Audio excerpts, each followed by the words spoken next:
You did make a movie called Get on the Bus, right, which was about the Million Man March, which was, I can't believe it, 10 years ago. And this past Saturday, Louis Farrakhan did a kind of a reunion of the Million Man March. I don't think we got 1 million people this time. But he was saying last Saturday in Washington that he thinks that the federal government, there was a conspiracy to actually blow up those levees so that they would flood the poor black districts in New Orleans. I have to tell you, I'm not a conspiracy theorist. I don't believe it. But when you see some of the things that have gone on in this country... Exactly. It's not far-fetched. And also, I like to say, it's not necessarily blow it up, but the residents of that ward, they believe that there was a Hurricane Betsy in '65. They felt the same thing happen, where the choice had to be made. One neighborhood, we got to save one neighborhood and flood another hood, flood another neighborhood. Look, if we're in L.A. No, that's been done before. If we're in L.A. and there's an emergency situation, we call from Beverly Hills, we call from Compton. Which one are the cops coming to first? Right. But that's different than proactively blowing up a levee to flood one neighborhood. I'm not saying it's not possible. But that would require a conspiracy. I mean, look, we can all understand. Anybody with any knowledge of history can understand why a lot of people feel this way, that that's a reasonable theory.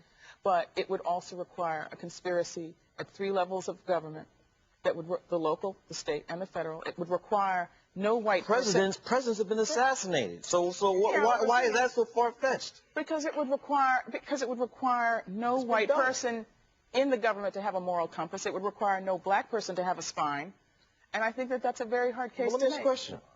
Do you think that election in 2000 was fair? You don't think that was rigged? It's not a question of being fair. You don't think that was rigged? If they could rig an election, they could do anything. But you know how it was rigged. I was in New Orleans right after the hurricane in the 9th Ward.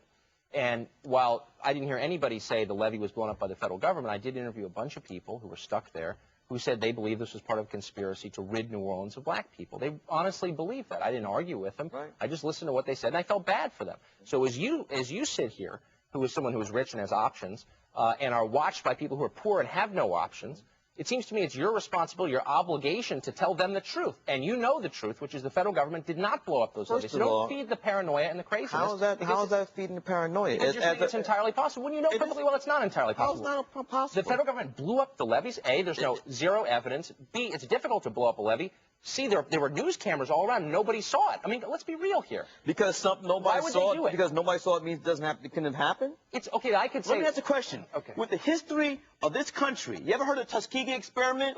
Well, I'm not going to sit here for your history lesson. I want to know what. Of course, I've heard of the Tuskegee experiment. Let's explain to the audience what the Tuskegee experiment was. I'm not even going to get into the history lesson with you. I'll tell you why. Because you're making a serious allegation. I want to know what evidence. But don't you feel like this is a movie we've seen before? I agree. Where first of all, you're a great documentarian. So if you can do that story. But first of all, wait a minute. But your documentary on 4 little girls is brilliant. That's not what. People have this conception that the whole documentary is about what happened with the levee. That is not about the whole thing.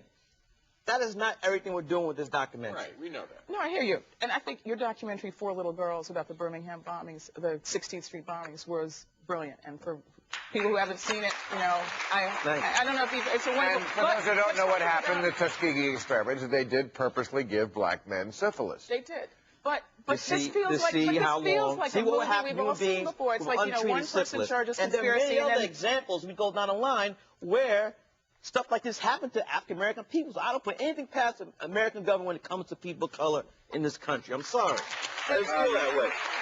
But then, you know, you make the argument, and then forgive me, the right gets to denounce you as being crazy, and it just feels like a very old cycle that we've been in. Question. It's a rich, poor question. Let me finish my point. I mean, it just seems like this is a cycle that we get ourselves into whenever we try to talk about race. I would not even doing films about being worried that people think if they call me crazy. They said do the right thing. Films going to cause riots all over the country. Universal Pictures don't even let it open because Spike throws a garbage can through the window. All young black Americans do the same thing. You can't open the movie theater. You're right, and that's you can't open the movie theater. But it seems like, why is it that when we try to talk about race, we get into the script and it's like a movie that we've all seen and everybody knows their part? Well, I don't think you're crazy at all. I don't think you're crazy. I think you're reckless and irresponsible. I think you're feeding people's paranoia on the basis of no evidence. If you have evidence the government did it, I'll be the first one to denounce the government. I'll be the first one to leave the country if they did that. But don't say it if you don't have any evidence?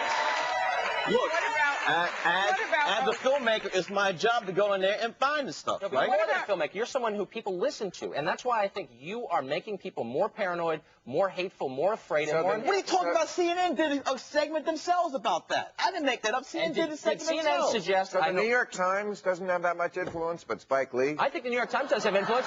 I just don't think the New York Times can lead us to war. But they can. But they can't. Well, They're that powerful. They really the New York are. Times. The problem is, not to go back It's to a this, newspaper, but I will. man, come on. But it's a